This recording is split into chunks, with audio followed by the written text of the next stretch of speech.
Do you know what the phrase pecking order means?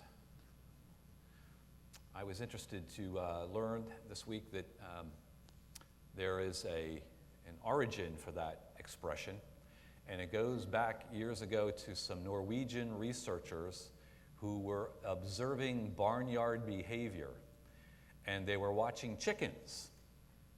And it seems that some chickens assert themselves and peck other chickens. And some chickens are the ones that get pecked. And so these alpha chickens who want to be the boss or be in control go around pecking these other chickens that are maybe the omega chickens, and they keep getting pecked. And this phrase thus came out of that, meaning that in life, as well as with barnyard animals, there is a certain order or hierarchy in terms of a structure in society. And we see it in different places. We see it in the workplace, and you see it in high school, right? If you're a freshman, you're a lowly freshman. And then one day you become a senior, and you're like, wow, you're a senior. And we need that order. We need a hierarchy. I mean, there needs to be a boss or a supervisor. There needs to be someone who's in a position like that, overseeing others. So the problem in terms of how it lines up with the Bible is not that there's order, it's the pecking that's the problem. I still remember when I was in high school, I think I was a freshman, there was a guy who was an upperclassman, and he was just kind of a bully type, and everybody was kind of afraid of him. And this was like 100 years ago, and I still remember this. One day, it seems like 100 years ago, one day, in between classes, you're in the hallway, you go to your locker, you go to your next class, and he walks by me, and he didn't even know me. And he walks up to me and, bam, punches me in the arm and just laughs and walks away. So I'm a guy, so I'm just like, yeah, that didn't hurt. I couldn't lift my arm for 3 days. I'm this, skinny 125-pound freshman, and that wasn't nice. But he felt like he was over me. He had seniority, and he could do that. Now, today, we have all kinds of greater awareness about bullying and things like that, but Jesus didn't come and preach against order, but he did come and preach against the pecking. Because just because we might have a supervisory position or in some way be toward the top of a hierarchy, it doesn't give us the right to mistreat other people. And I'm moving through this series of messages about God's love and what God's love looks like, and therefore how we're supposed to love one another. And the title of the series is Discovering Life-Changing Love, because if you really do know God's love, and God's love gets a hold of you, it will change your life. And so 2 weeks ago, I talked about God's love being patient. And last week, I talked about God's love being forgiving. And so today, I want to talk about how God's love is sacrificial, and that the definition of love that we read in the Bible includes this notion of being selfless, being humble, and being sacrificial. And I'm looking again, as I did last week, to that passage in 1 Corinthians 13, the classic love chapter that's often read when people get married. And in that chapter, the Apostle Paul describes what real love is. And love is such a key part of understanding who God is. In fact, in 1 John it says God is love. By definition, that's how we know what God is about. And in this passage in 1 Corinthians 13, beginning at verse 4, the Apostle Paul says, love is patient, love is kind. It does not envy, it does not boast, it is not proud, it does not dishonor others, it is not self-seeking, it is not easily angered, it keeps no record of wrongs. We like to keep records of wrongs, don't we? A lot of times in marriage, that's a really tricky thing. I advise against that. Do not keep a record, and do not remind your spouse of any wrongs that you feel may have taken place. Love is sacrificial. Love is letting go. Love is humble. It is not proud. It does not dishonor others. Real love lifts others up. It's not self-seeking.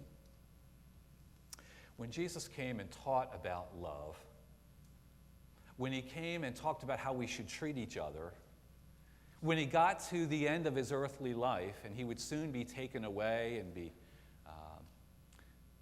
subjected to a mock trial and be killed, shortly before all that happened, he took a basin of water and a towel and got down and washed his disciples' feet.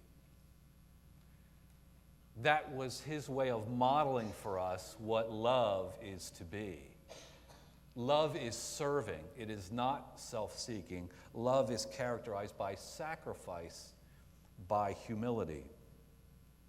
I love the story, having been a runner at one time, I love the story of this race that took place back in 2012. It was a cross-country race. Anybody here run cross-country in high school or college? No other crazy people other than me? Okay, good. So cross-country is a little different than track, because in a track meet, you run around the track. In cross-country, you just run across country. You go through woods and near streams and down through paths and meadows. So this race took place, and it was significant in terms of the caliber of athlete. There were some Olympic athletes in this race, so there's some really fast runners. And people from all over the world running. And as the story is told, there was a runner from Ethiopia that led most of the race. And I don't know how long it was, because sometimes cross-country races are 3 miles, sometimes they're longer. But this Ethiopian runner was leading the entire race. And as it got near the finish line, he lost sight of where the finish line was. Now, a lot of times in track, they'll have the tape or something across, and maybe you've seen a runner come across, and they're kind of like, hey, I won. They break the tape.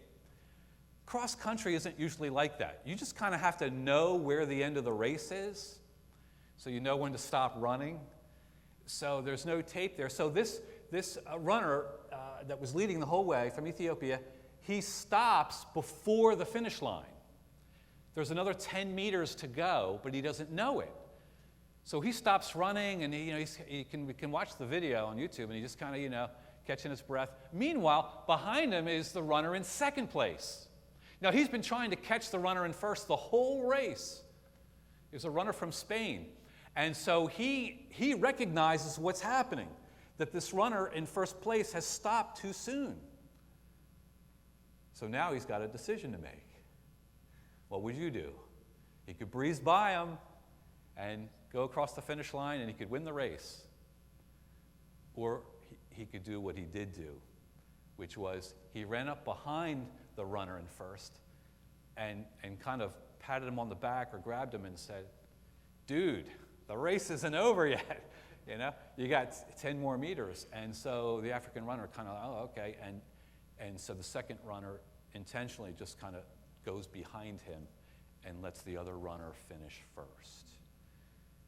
And when the Spanish runner was asked about it afterwards, he said, it would have done no good for me to go past him like I was the winner when I knew very well that I was never going to catch him by the end of the race. He deserved to be first. Being selfless means letting someone else have victory and being okay with it. It means being willing to share. It means being humble. It means being sacrificial. The definition of humility that I cling to is one that I think is helpful. Sometimes when we think about being humble, we think, well, it means like you got to have poor self-esteem. Oh, I'm nothing. I'll never amount to anything. Lowly me. That's not humility. It might be poor self-esteem, but humility is not thinking less of yourself. It's thinking of yourself less. Do you catch the difference? It's not thinking less of yourself. You and I, we're important. We are made by God in God's image. But it might mean thinking of yourself less often in situations that involve other people. It means being able to say, you first. And in terms of that race, literally, you first. It means being able to step back and being sacrificial in our love. It means being willing to share the applause, too. If you work on a project at work and you both get the same recognition and you feel like you did more, are you okay with letting that go and saying, well, it's all right. Maybe I did do more, but they did a lot too, and that's okay. Or in terms of the world of parents and their kids' sports, and I remember this when my kids were young, parents can be very competitive, more so than their children. This goes for grandparents too. And you've maybe seen on the news these videos where parents argue with a call that was made in a game, and they leave the bleachers and run out on the field, and they're arguing with the umpire, or one dad from one team punches the dad on the other team. I mean, people get crazy over this stuff. But what if you have a 12-year-old in Little League and they didn't get picked for the travel team, but your neighbor up the street, their kid did. And they just happened to mention it to you when they see you walking your dog, and they say, oh, your Johnny didn't make it. Oh, that's a shame. Billy did. He's really a good player. Our Billy, he's terrific. And of course, you will say, I'm sure, politely, oh, that's good. I'm so happy for Billy. And you walk back to your house, muttering under your breath, I can't believe that kid made the travel team. My kid didn't. Are you able to celebrate with other people? Are you okay with that? Are you able to step back and say, you know what? Maybe it's not going to be about me. Or are you able to come to church and something happens in church and you didn't like a particular song or something else that happened as an act of worship? Are you willing to say, well, you know what? I didn't like that, but it seems like there's other people here too. And maybe they were blessed by that, even though I wasn't. That's what it means to be sacrificial in your love and in your spirit. Maybe the illustration that brings it all together is the story of this young lady named Esther Kim, who is so great at the art of Taekwondo. I don't know if there's anybody here that practices martial arts, but she was at the height of her athleticism leading up to the 2000 Olympic Games. And from the time she was a little girl, she was involved in Taekwondo, practicing all the time, and she was really good. And during that time, she got to know this other girl who was also very good, whose name was Kay Po. And they became best friends through their love of Taekwondo. And they were both so good that they were both in a position to go to the Olympic trials. And of course, you go to the Olympic trials to see then who will go to the Olympics. And the way that works, evidently, is there's a bracket system where all of the Taekwondo contestants start out and they're competing with each other, and as some win and some lose, it pairs down to two people who compete to see who in that division will go to the Olympics. And the two ladies that were left at the end of the competition were these two best friends, Esther and Kay. But complicating things was the fact that Kay, in the previous match, had seriously injured her leg and was kind of limping around. And Esther, her best friend, who now would oppose her in this final match, knew that she could defeat her because of her injury. But she also knew that Kay, who was injured, was really better at Taekwondo than she was. And so the moment came for them both to get on the mat and to face each other in this tournament to see who would go to the Olympics and fulfill their dream. And when they got on the mat, Esther looked at her friend and just bowed before her in a gesture of submission, saying, I surrender. And she gave up the match before it even started, so that her best friend, who she felt deserved to go, would go. That's self-sacrifice. That's being selfless. That's being humble. That's being real, and that's being true. And I feel that that's an example of all that we're called to be as we seek to follow Jesus Christ. And remember that though he was the King of Kings and Lord of Lords, He humbled himself. He didn't use his position to put other people down. He wasn't all about pecking in the order of life. He was about serving, and that's why he took a basin and a towel and washed the disciples' feet. Is that the kind of love that lives in your heart? Is that the kind of love that you've been demonstrating toward other people? Is there somebody in your life that you've been struggling to love, that you've not wanted to submit to? Is there somebody in your life that maybe has been pecking at you?